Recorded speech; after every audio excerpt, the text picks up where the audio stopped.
nandiyan ka pala? Siguro bagong taon na magbabago ka na sa anak mo.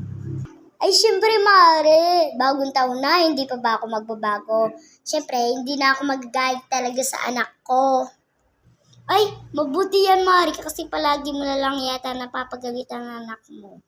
Ay, syempre naman, Mare, lalo na kaya ngayon, mahal na mahal ko kaya ang anak ko. Ah, sige, Mare, teka, kuha lang ako ng tubig, para makainom ka na. Sobrang init kasi. Ay, sige, Mare, salamat. Mare, oh.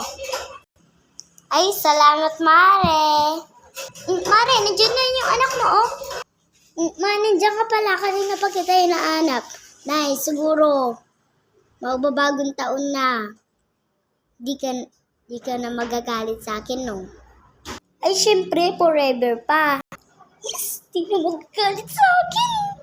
Ah, Ma, inubos ko nga pala itong binili mong kaninang mango shake. Tapos nga po pala, inugasan ko na rin para hindi ka magalit. Okay lang yan. Okay lang. Ma, inupit ko nga pala itong teddy bear mong yan po palang teddy bear nyo. Yung buntot niya po. Inupit ko po yung niya. Oh. Nawala po.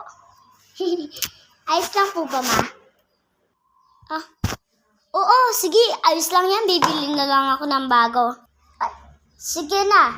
Mare, iwan muna kita, Kakain lang kami sa labas ng anak ko. Ay, sige, Mare. Bababa na rin ako. Ma, akala ko ba kakain tayo? Oo, ito kainin mo! Dari ka pa mamaya sa akin, bata ka. Ang dami mong sa bahay natin. Sinira mo.